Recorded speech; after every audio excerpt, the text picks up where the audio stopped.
Okay, welcome to the Ahead Fall Summit. This is our panel discussion, which we're putting on in partnership with CDO Magazine.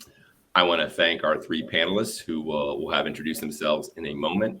And I want to thank our great partners over at CDO. Before we jump in, let me kind of share the theme we had in mind for this particular session. It's about delivering insights at scale and doing it faster. So that challenging, can it be achieved combination of scaling what is still a relatively new and emerging capability in a lot of our large organizations, but doing things a lot faster. So today you'll hear some great insights from these thought leaders who are succeeding on their journeys. We think you're succeeding, gentlemen, about what it takes to accelerate and scale thanks to advancements in technology, people, and process. So let's start by introducing our panelists. Gentlemen, I'll have you each do the honors and then we'll jump in. And Mike, let's start with you. Sounds great. Hey, thanks, Tom. I'm Mike Baker. I lead advanced analytics at the Chamberlain Group. The Chamberlain Group is a company that has been long established in the access control and operating systems for entry points into the home and commercial facilities.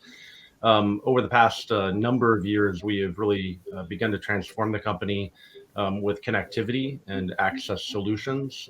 Data and analytics has been a big part of that, and really excited to be here today. I'm based in the Chicago area. Great. Thanks, Mike. Ram, how about you? Joining us late in the evening in Singapore. From Singapore, yep. Thank you very much. I'm Ram Kumar, and I'm the Chief Data Analytics Officer of CIGNA International Markets. CIGNA is quite a well-known brand. It's a leading global health services company. So we provide various kinds of health solutions. And it's with the revenue of over 160 billion US. At CIGNA, I'm basically responsible for building data analytics capabilities and data-driven culture in order to generate business value out of data across our international market, which comprises of over 30 countries in the Americas, EMEA, and APAC region. So a quick background about myself: 33 years experience in industry with over 28 years in all areas of technology, over 23 years of experience in data analytics across the whole life cycle of data, as well as I come with a strong background in AI and machine learning, which I started doing that work since 1985, and was quite lucky to work with some of the founding fathers of AI and machine learning in basic research in early 90s. And have held many senior executive roles such as CTO, CIO, CEO for large and well-known organizations globally. And I worked with numerous teams in over 40 countries. That's great. Well, an honor to have you here today. And you mentioned two important words: capabilities and culture, which a lot of people don't always talk about in the data and analytics context. So it'll be good to kind of dig into that a little bit. Last but definitely not least, Dan. All right. Thanks, Tom, for having me on today. My name is Dan Murtagh, and I work for the London Stock Exchange Group as the head of business analytics and sales insights. I'm New York City based. LSEG, or the London Stock Exchange Group, is a diversified international markets infrastructure company, and we basically provide data to make the financial markets run. Personally, I began my career in analytics management consulting with the Big Four, creating analytics strategies and tools, and then went on to work for Cerberus Capital Management, a private equity firm based out of New York City in their commercial operations group, where I spent time inside a portfolio company serving in interim roles in operations and analytics functions to maximize our investments. And then finally, I landed over what at the time was Refinitiv, where I run a global team of business intelligence directors and data scientists responsible for reports, dashboards, and analytics to our divisional leadership team. And we recently went through an acquisition by the London Stock Exchange Group, and as of last month, Refinitiv is officially part of LSEG. So that's how I got into my current role. And we're now in the process of trying to centralize commercial analytics across the entire LSEG organization. So this is a very timely conversation for me that I'm really looking forward to participating in. So thanks for having me on. Great. Well, thanks for joining us, Dan. Okay. Awesome backgrounds and diverse backgrounds from business and geographical standpoint. So, gentlemen, thanks again for being here. Let's jump in. I like to start with some level set questions to get to know all of you and where you're coming from. So I'm going to ask these two broad questions of each of you, if you don't mind. Maybe we'll go in reverse order and start with you, Dan. But in general, what's the top part of your data and analytics agenda look like at your firm? And within that, what's your sort of personal top priority as a business leader? Dan, let's start with you. Yeah, sure. So LSEG is really focused on using commercial data to drive strategy and find revenue generating opportunities.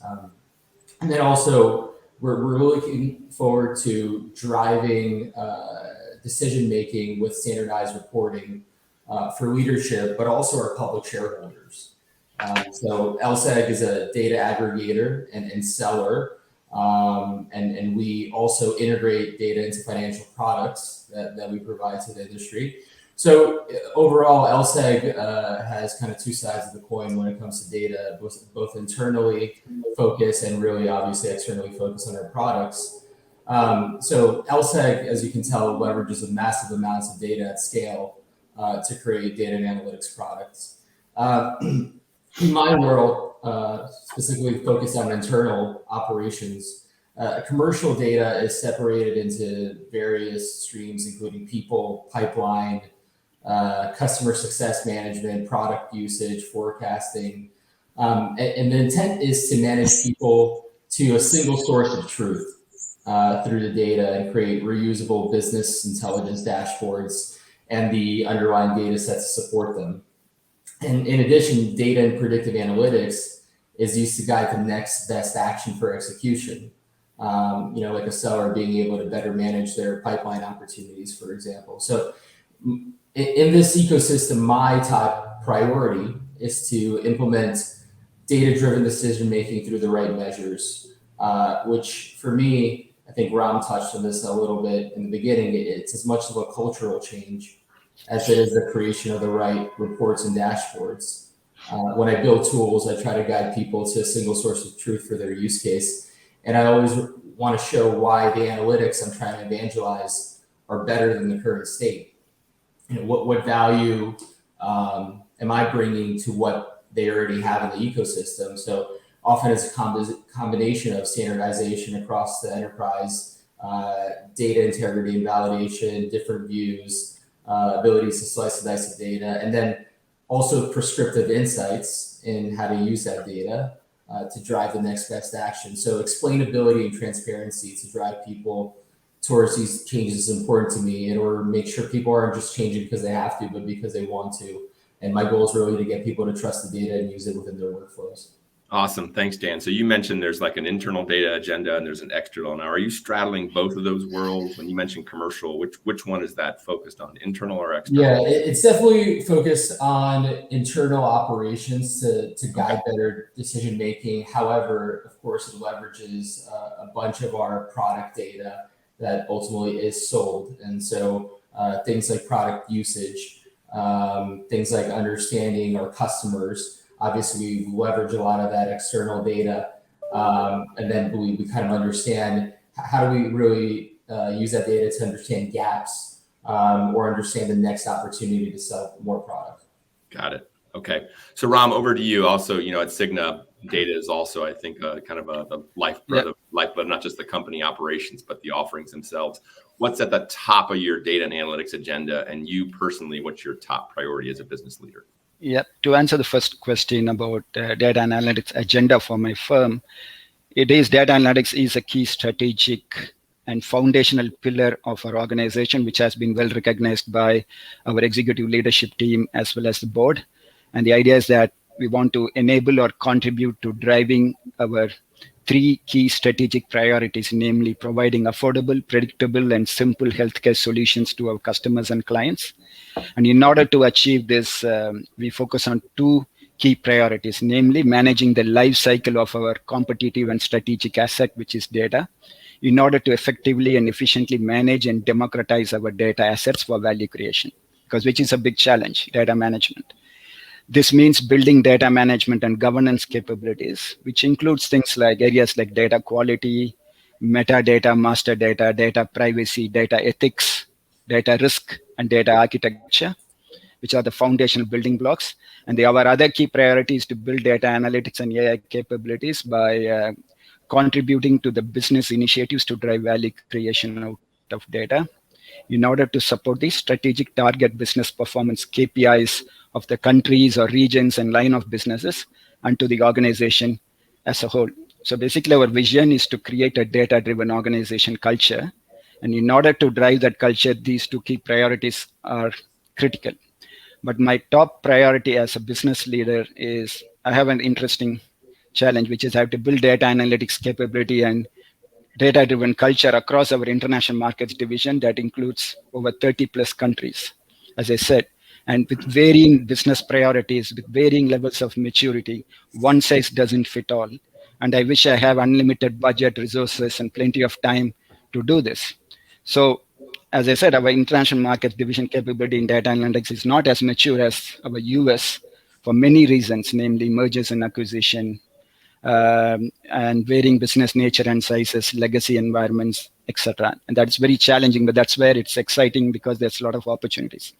Okay. Therefore, for me, it's important that my DNA, data analytics strategy and execution roadmap must be nimble, purposeful, practical, meaningful, and importantly, impactful.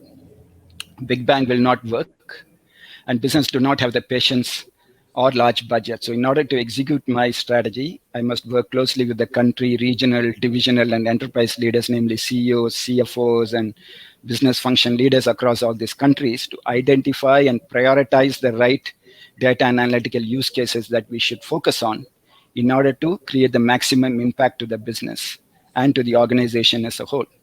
So quick wins, size of the prize are key decision filters that I need to apply.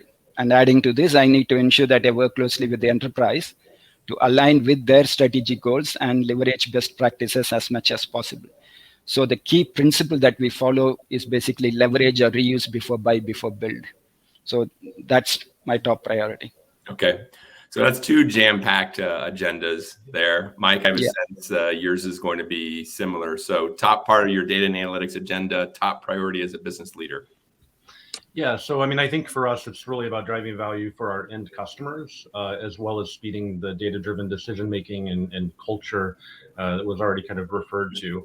And from an advanced analytics standpoint, that really means making sure that the data is of good quality, that we have it accessible by the people that need to make decisions and can ultimately do things that are going to improve the value for our customers. And then where we need advanced modeling, leverage our data science team, and ultimately, produce the reports and visualizations that put that in the hands of decision makers. And so those are some of our top priorities, really, as an organization. I think it comes down to data accessibility and driving that speed of data-driven decision making. Got it. Okay. Thanks, Mike. Data and analytics to us at AHEAD kind of represents a broad spectrum of needs and capabilities, right? There's, on the one hand, data engineering and infrastructure to make sure you have the right quality of data, one single version of the truth. Then there are data insights, give me insights to make better decisions. And then there's, what we might call decision science, help me with more complex problem solving. Where are you guys spending most of your time these days across these three buckets of data engineering and infrastructure, data insights, and more complex decision science? I'll let anyone chime in. Yeah, I can chime in there. I don't think you can necessarily separate them out, and have one without the other, so to speak. I do think that fundamentally, the data engineering and infrastructure is vital because that really forms the foundation for being able to provide those insights and provide the more advanced models, on top of the data. And so that to me is foundational, especially as you have already kind of delivered some of those quick wins. There's got to be that kind of foundational strengthening. So that's where we are spending quite a bit of our time, but certainly, have not at all kind of let off the gas in terms of the more advanced models and some of the insights. Okay, Ram, you were going to chime in as well. Yep. Yeah, in addition to the three components that you highlighted, namely data engineering, infrastructure, data insights, and decision science, and I agree that they all have to work together in an integrated manner. I would add one more important component that is often ignored or not given top priority, and that is data governance. So all these 4 components to me have to operate together in order to create a true value or true data-driven culture. So I basically have to focus on all these 4 components by building capabilities in an incremental manner and in parallel, as businesses neither have time nor patience for these components to be executed in sequential manner or in order of priority. So basically what we had to think about, that traditional approaches to data strategy, they will not work. So we have to design smarter data strategy and smarter ways of executing the strategy, including smarter data governance. And also, given that the industry is now heavily focusing on digital strategies, it is timely to remember and be mindful that the data fuels technology, supporting processes and intelligent automation, which in turn enables solid digital experience and, importantly, intelligent data-driven digital experience if analytical insights are embedded as part of digital strategy. So all these components need to work together. And given we are doing a lot of work on virtual healthcare, digital is a high priority for us also. So of those 4, which one then are you spending the most time on a day-to-day basis on, Ram? The data So governance? we have all 4 areas we have been giving importance. We have teams focusing on all those 4 areas actually, because one cannot live with the other. So we have focusing on all 4 areas. Okay, but is one of those 4 keeping you up at night the most? The most is basically democratization of data, making data available and accessible. Okay, great. Dan, let's wrap that question with you then. Across that spectrum, and you can add data governance in there as a 4th or unifying bucket as well. Where are you spending the most time? I definitely agree. Not only are all important, it's a continuous loop, right? So a lot of the time you'll create a tool, and then you'll have to go back and forth and add more data. Or create new strategic insights because people have found a different use case to bring into the tool. But I have I guess a bit of a unique answer. My data journey at my current company has really transitioned over time in terms of what I have to spend the most time on. In the beginning, we spend most of our time on data engineering, getting the data to where it needs to be, structuring the underlying data sources so we can build a data pipeline into our tools, and kind of playing around in our data warehouse sandbox a lot. Because when I got here, we really started from scratch, so to speak, in my function. I kind of built our team where a team didn't exist before. So it was really, I would say at first 90% concentrated on the data engineering and the ETL. But the last year, we've really been able to focus on the insights and decision science piece, where a lot of the heavy lifting has already been done to the data, and we have the underlying data sets built, and we focus on strategic insights. Maybe 20% of our work is on the decision science piece to guide the next best action. And I think we need to continue to work on explainability and explaining how to use decision science in operational workflows to maximize investment into decision science, in addition to our bread and butter, which right now is management reporting. Got it. Okay, thanks. So the overall theme for this year's summit was kind of like accelerating innovation through data and analytics. Is business innovation a driver of your data and analytics agenda? You can just raise a hand if it's a driver, like what you'd call innovation. Yeah. Okay, I will have a go. Yes, it is. So if you ask me to name one positive thing to come out of the pandemic for organizations, it has definitely been the fact that organizations have expedited their innovation coupled with digital to build new products and services to service their customers online. So actually, a recent global study revealed that in few months, the COVID-19 crisis brought about years of change in the way companies in all sectors and regions do business. Actually, companies have accelerated the digitization of their customer and supply chain interactions and of their internal operations, coupled with innovation by 3 to 4 years. quite interesting. And the share of digital or digitally enabled products in their portfolio has accelerated by 7 years, which is amazing. So for us, the healthcare industry is not an exception to the unprecedented and accelerated innovation and digital strategy. So across the industry, people are now taking a more engaged approach to the health cover and are keen to ensure that they have access to the best care should they need it. So for example, last year, research has shown that there was a whopping 600% increase in demand for virtual healthcare appointments.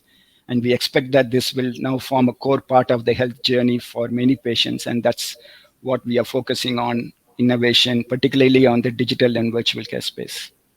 Interesting, Ram. So there has been a lot of studies, and we talked to our clients as well, and how COVID and the pandemic has accelerated change, the pace of change. Has that had a carryover effect on data and analytics as well? Have you been pressed to go faster and faster and faster as a result to support all that change or to be part of it? Absolutely, because we want to drive intelligent digital products using the data that we have about our patients. Like we have done a lot of work on proactively identifying patient falling sick and then reaching out to them through care programs and stuff like that. So we are under a lot of pressure, actually. Okay.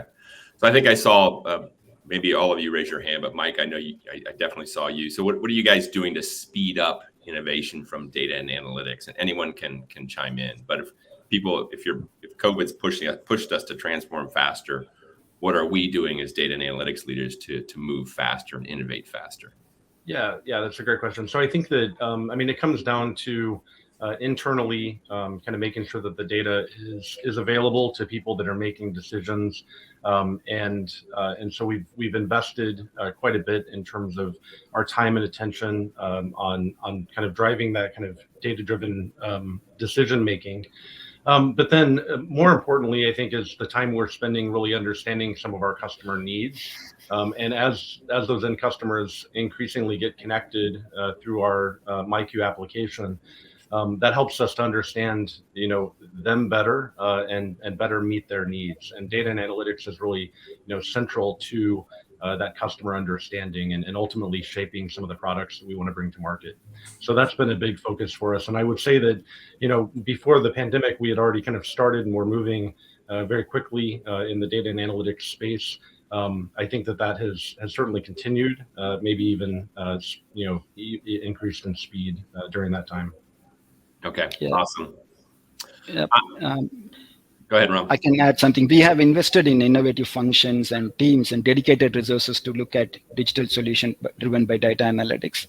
So we have done a lot of strategic investments. For example, setting up a joint venture, which is purely data analytics driven health services company called Honeysuckle in Australia. It's a joint venture. Then launch of a new health services business, Evernorth, in the US, which brings a vast array of health services capabilities, as well as those from partners across the health services system, like in pharmacy, benefit management, care solutions, and also the recent acquisition of MD Live, the largest telehealth vendor in the US, which allows us to deliver services including urgent care, dermatology, therapy, and psychiatry via its network of certified clinicians. So quite a bit of investment and is going on at CIGNA, actually. Awesome. Good to hear. So I want to switch gears and talk a little bit about this notion of scale and delivering insights at scale, right? We talked a little bit about speed and innovation. So this year ahead, we focus a lot on the top, of achieving scale in all domains of business technology, whether it's cloud computing, automation, in this case, data and analytics. So I guess I'd like to hear from all of you, but Dan, we'll start with you. Do you face issues of scale at the London Stock Exchange when it comes to use of data and analytics? Yes, absolutely. Scale is hard to employ, I think, anywhere, but especially at a huge company, especially at a huge global company, which I think everyone on the call seems to be familiar with or in right now. It involves a lot of different people in a lot of different geographic time zones, with a lot of different years of experience at the company with their own ways of doing things. And not only that, but they've really kind of been built over time. So they've been doing these things for a very long time. So in my area scale, it would usually mean pushing people into a single source of truth. But this can be hindered through siloed information or cultural stopgaps. And in addition, certain people have a lot of institutional knowledge that's hard to scale because it's been acquired over sometimes decades, and so they're often brought in as responsible for many different work streams as SMEs. And to scale effectively, it's important to build as much possible into central processes and tools. Standardized KPIs through a single source of truth are important to making sure that people are measuring success on an apples to apples basis. Rather than recreating the wheel and building their own methodologies for their specific function. In addition, we have a lot of different technologies. So in my world, you can think of it as the BI platform, like a Tableau or Power BI or Pyramid or ClickSense. And we have all of these plus more at my organization. So if you think about just trying to get people to have a consistent workflow through a consistent set of tools, that itself is a process. And a lot of these decisions have been made over time, and the tools exist. And sometimes they serve their purpose, right? But there is certainly a lot of duplication, and I think just making sure that there's an adoption of some of the centralization that I'm trying to implement. That is the biggest obstacle for me right now. So centralized processes, centralized tool strategy kind of gets into governance as well. So thanks for that, Dan. When I think of scale, I think, yes, broadening the reach of data-driven insights across your business, but at the same time, delivering those insights much more cost effectively, right? So Mike, I see you nodding your head. How do you think about scale at the Chamberlain Group, and what are you doing to achieve both the broader reach of data, but also doing it more cost effectively? Yeah. So I think that when I think about scale, I think about the demand for data first and foremost. And in a little over 3 years that I've been with Chamberlain, I've really been excited to see and be a part of really a sea change in terms of the way that we're looking at using data and analytics. And so the demand for data, internally, and then to meet some of our customer needs, has increased significantly during that time. And so that does give us some challenge in terms of how do we scale and make sure that the data is in the hands of the decision makers at the time that they need it. We've invested a lot in talent, that is looking to use data and analytics across the organization, not just, centrally. And that's been a big part of driving some of that scaled, decision making. In terms of some of the constraints, I mean, it does come down to some of the things that Dan, touched on in terms of the tools that we have and making sure people have the capabilities to use those tools and are adopting them as they're looking to, to make decisions with data and analytics. From a centralized standpoint, when we're developing models, making sure that we're effectively putting those into production so that the results can be accessible and ultimately kind of automated into some of our workflows and processes. And so our attention really has been on investing in some of the cost-effective infrastructure that helps us to do that. And so we've made quite a few investments in the past couple of years in that area that makes data more accessible. And then when we're developing models and productionalizing those models, making sure that we're able to do that as cost effectively as possible. Great. Thanks for that. I want to switch gears and talk about an extension of this scale, and that you guys touched on this previously. A question regarding culture came up a lot, a data-driven culture. And Ram, we'll start with you at CIGNA.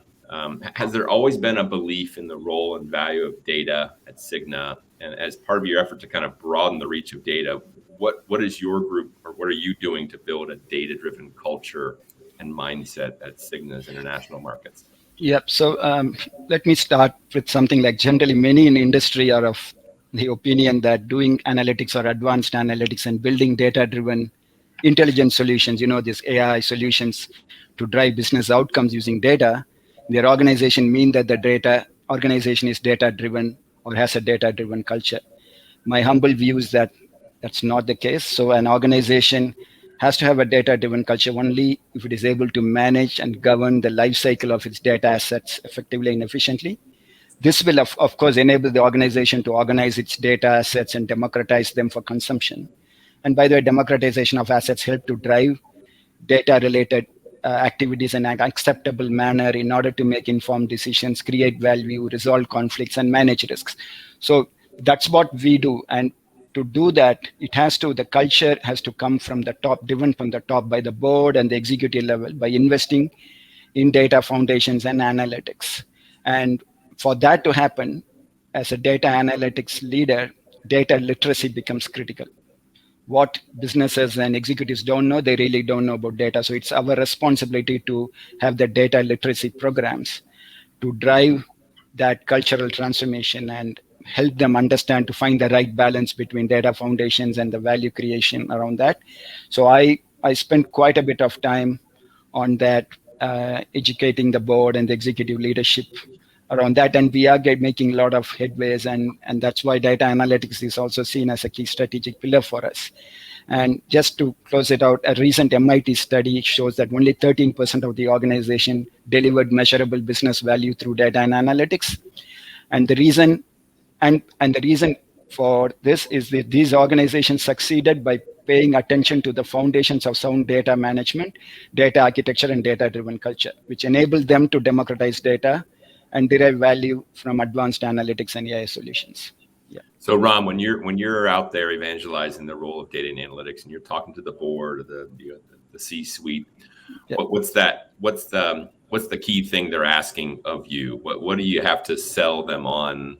What's the most difficult to sell them on? Most difficult is that all they want to know is that how can they expedite achieving their target business KPIs? How can data analytics help them?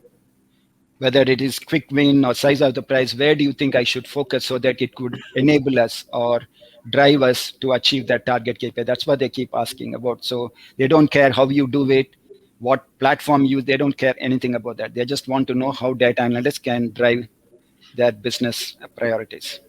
Okay, good. Thanks for that. Let's switch gears again and talk about the role of technology. And Dan, we'll start with you. I want to hear from each of you briefly about describing how your group works with the IT organization, the technology organization at your firm, assuming it does or does it. So talk a little bit about how you work with corporate IT. Yeah, sure. So we primarily work with the data enablement function that sits in corporate technology, and they manage our production data environments in our data warehouse, like Snowflake, as well as the tools to access it, like Tableau or Alteryx. And when we bring in a new vendor, no matter what it is, whether it's a sales enablement vendor or someone to help with our internal processes, we consult with IT on sourcing and allowing the vendor the ability to plug into our data and set up the production processes to ingest data into their ecosystem. And we also work with IT when we have enhancement requests for certain systems like our CRM, Salesforce, which go through a queue, and IT helps us manage, with the help of their outsourced third-party vendor, all the requests that come in, for enhancements into these systems. And other than that, we typically interact with them as any other function would for access requests to data streams or tools. So we work with them in various different capacities, and really they're a crucial partner to make sure that not only that we have the tools to create the dashboards or analytics that we do, but also that we're creating them the right way. And that they really also help provide the governance to make sure that our processes are as optimized as possible and production ready. So Dan, in that context, are there any technology barriers that are slowing down your efforts? And if so, how do you kind of work with that tech organization to overcome those barriers? Yeah, so I think we have the technology in-house to complete our data initiatives, but one thing that we can do a better job at is leveraging in-house IT to streamline the creation of our analytic data sets. We're working with IT to get dedicated resources that can help us on an ongoing versus a project basis in getting the information we need out the door.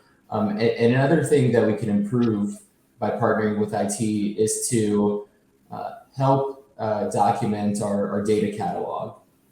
So it kind of speaks more to the data governance piece again.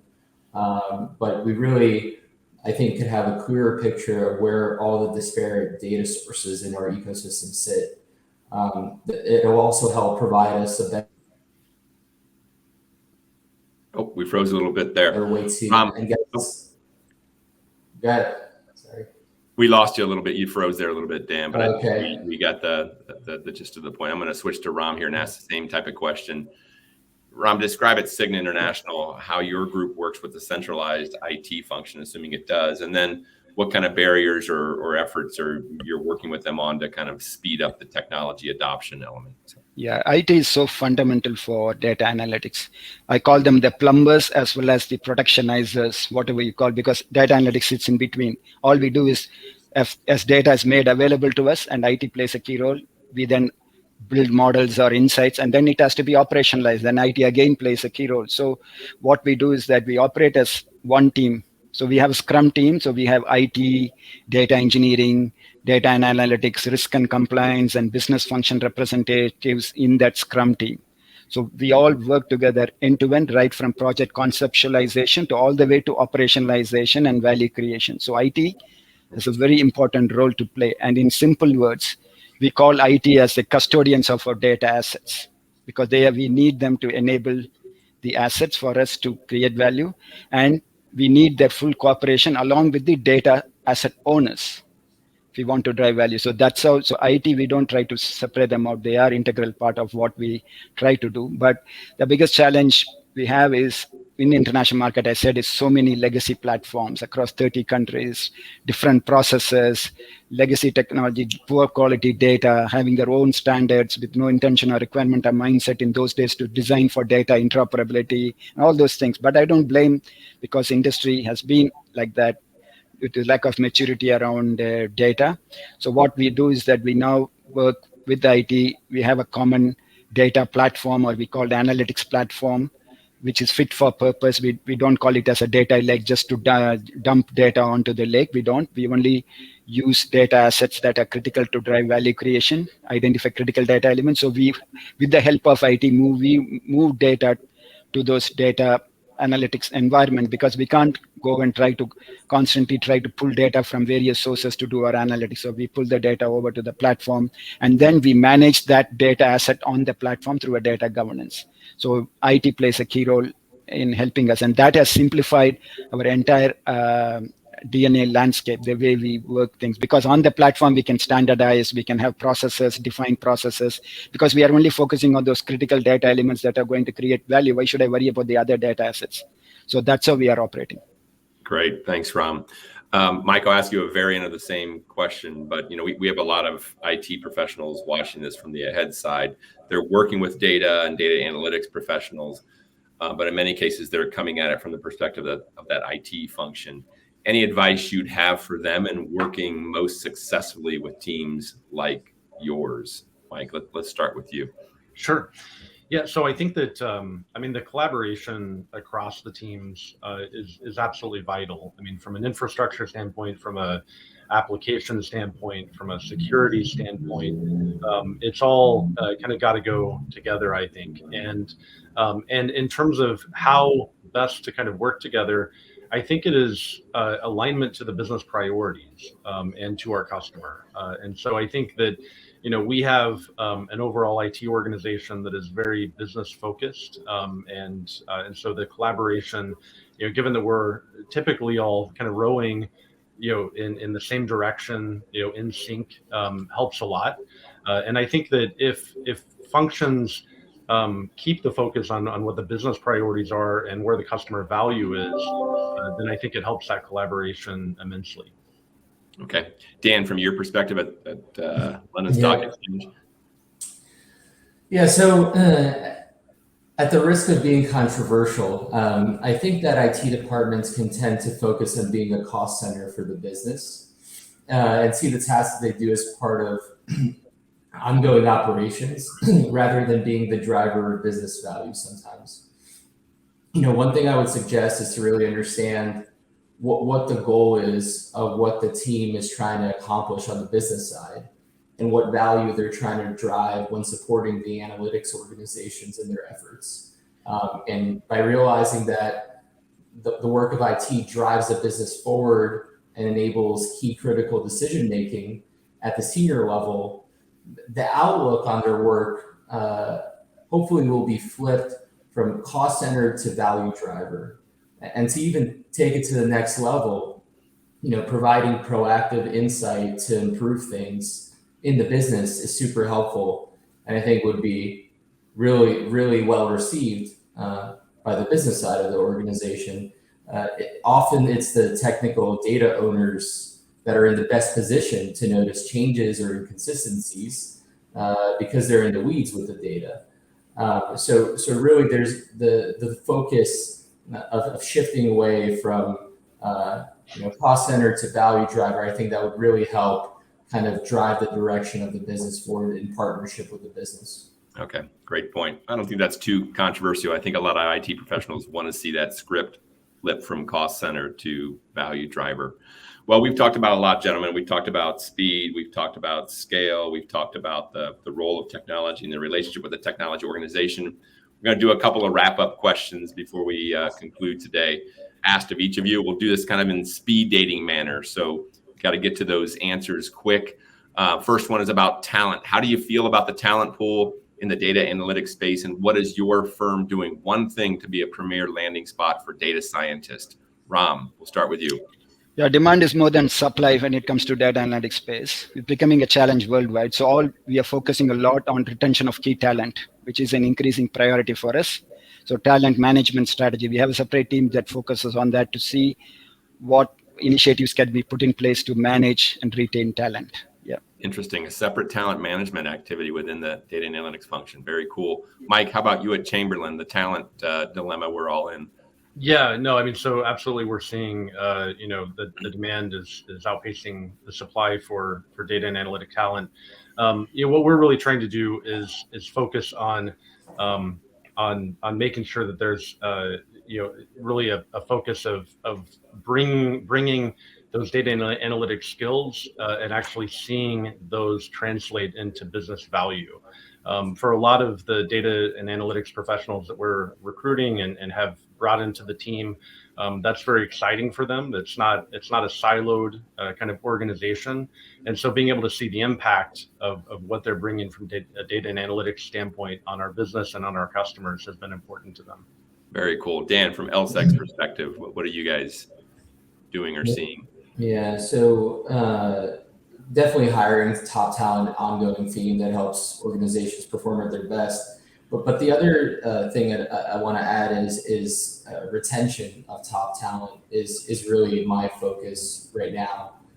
So I like to make the team feel like they're working on high impact deliverables that drive the business forward. It's important to make sure that the data professionals also feel a sense of ownership for the business outcomes, and are not just sitting on the sidelines taking requests, but interacting with the business stakeholders that are using their tools, dashboards, and analytics. And if they're involved in the business conversations, they will always have a better understanding of how and why they're creating the new tools. And from a management perspective, I like to make sure I can keep my pulse of what motivates individuals. And once they're in the building, make sure employees are rewarded for the great work. Great stuff. Yeah, I think we can all agree talent retention, ongoing development, key to the scale initiative. Okay, second speed dating question. Mike, we're going to you first. What's one emerging trend, technology, or concept that has you most excited for the future? Yeah, so I think it is seeing some of the more advanced techniques being put into hands of people that are not necessarily, data and analytics experts. I think that to me is very exciting. I mean, as we've built up a centralized team, we've got some great talent. We've invested in other talent across the business units and functions that also has a desire to use data.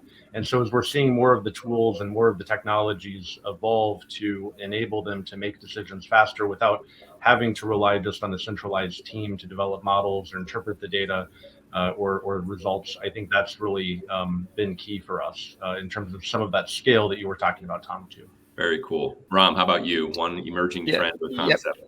Increasing intelligent automation of data management, data science, and analytics solution operationalization is what I'm quite excited about. They're working really hard. Research is on to make life simple. So and that too using AI and data analytics techniques, using it back across the data management, data science, and operationalization efforts. So that's what I'm excited about. Okay, cool. Dan?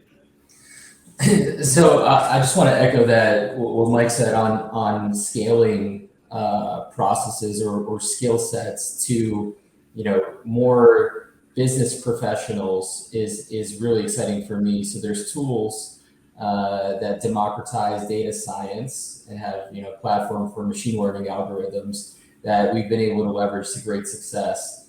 And they're used by data-minded folks, but not necessarily PhD data scientists that have a strong background in ML. So that was that's really great. Something that has really become a standard in the last 5 to 10 years.